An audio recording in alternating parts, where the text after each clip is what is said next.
चाय के हर सिप में एक ताजगी और मेहनत छुपा होता है, पर इस मिठास के पीछे छुपी है एक दर्द भरी कहानी। एक ऐसी कहानी जिसे कॉलोनियल हिस्ट्री ने दबा दिया।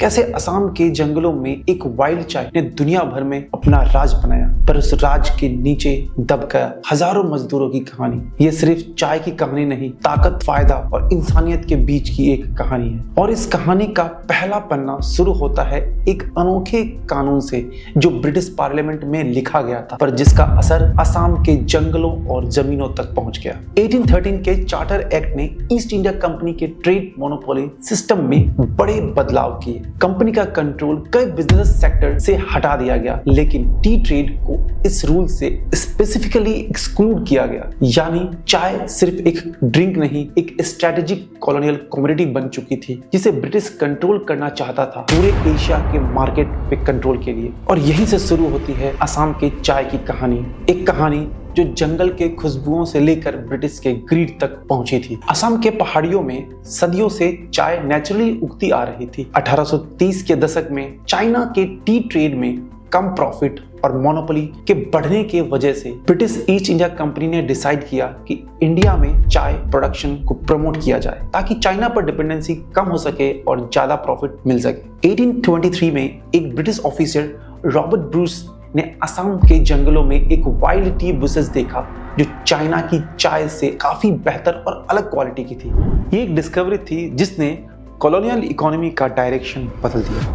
1837 में असम में पहला कमर्शियल टी प्लांटेशन एस्टेब्लिश हुआ और 1838 में असम टी का पहला शिपमेंट लंदन भेजा गया। 1839 में बनी असम टी कंपनी भारत की पहली कमर्शियल टी कंपनी। ये एफर्ट सिर्फ चाइना पर ब्रिटिश की डिपेंडेंसी को कम करने तक सीमित नहीं थी, बल्कि एक बड़े इकोनॉमिक गेन का सोर्स बन गया। लेकिन इस बिजनेस को प्रॉफिटेबल बनाने के लिए अब भी दो चीजों की कमी थी। पहला सस्ता जमीन, दूसरा सस्ता मजदूर। सबसे पहला सस्ता जमीन। इसके लिए ब्रिटिश ने वेस्टलैंड एक्ट का सहारा लिया। असम जैसे एनेक्स टेरिटरीज को नए कमर्शियल एक्सपेरिमेंट के लिए तैयार किया गया। कंपनी ने फॉरेस्ट और खेती के जमीन को वेस्टलैंड डिक्लेयर किया ताकि वो उसे अपने कंट्रोल में ला सके। असम राज्य जहां कभी अपनी संस्कृति और अपना राज्य था, धीरे धीरे ब्रिटिश कॉर्पोरेट कंट्रोल के नीचे आ गया। असम एक कॉलोनियल लेबोरेटरी बन गया जहां चाय के साथ साथ लोगों की जिंदगियां भी टेस्ट की गई। लेकिन प्लांटेशन के लिए अब भी एक चीज जरूरी थी, मजदूर, और वो भी सस्ते। ब्रिटिश प्लांटर्स को चाहिए थे चीप लेबर्स ताकि प्रॉफिट मार्जिन बढ़ सके।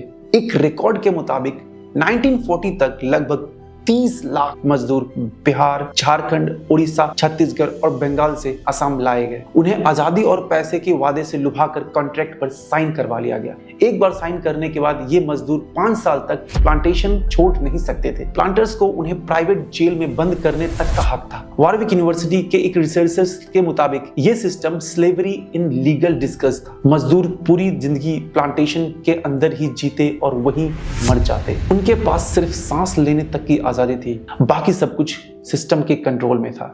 और इस सिस्टम ने असम की मिट्टी को लाल कर दिया मजदूर के पसीने और कुर्बानियों से। एक एस्टिमेट के मुताबिक बीमारी, भूखमरी और ओवरवर्क ने लगभग 30,000 से ज्यादा मजदूरों की जान ली। उन्हें कूली कहकर उनकी इंसानियत मिटा दी गई। कैम्ब्रिज यूनिवर्सिटी के एक हिस्टोरियन लिखते हैं, हर टी गार्डन के पास एक जेल और एक ग्रेवयार्ड होता था। असम की चाय की सक्सेस स्टोरी के नीचे एक पूरा एक्सप्लॉयटेशन और दर्द का एक इतिहास छुपा है। लेकिन ये कहानी सिर्फ इतिहास तक सीमित नहीं थी, इसका प्रभाव आज भी जिंदा है। आज भी असम के टी गार्डन्स में उन्हीं माइग्रेंट के वंशज काम करते हैं। उन्हें टी ट्राइब्स कहा जाता है, पर उनके पास ना जमीन है और ना सोशल सिक्योरिटी।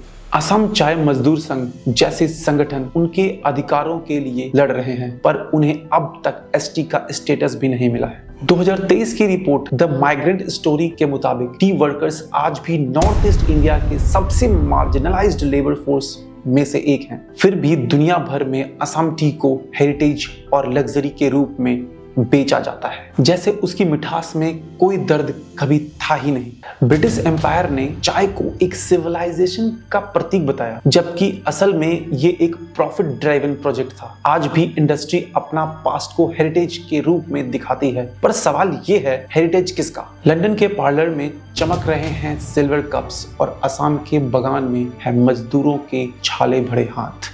चाय की एक ही प्याली की दो जिंदगियां, एक तरफ आराम, दूसरी तरफ मेहनत और दर्द। अगली बार जब आप कभी चाय का कप उठाएं तो याद रखें, ये सिर्फ एक बेवरेज नहीं, एक पूरा इतिहास है। असम की चाय ने दुनिया भर में नाम कमाया, लेकिन उसका असली मूल संघर्ष और बलिदान से जुड़ा है। हर सिप में एक कहानी घुली है, एक कहानी जो आज भी जिंदा है।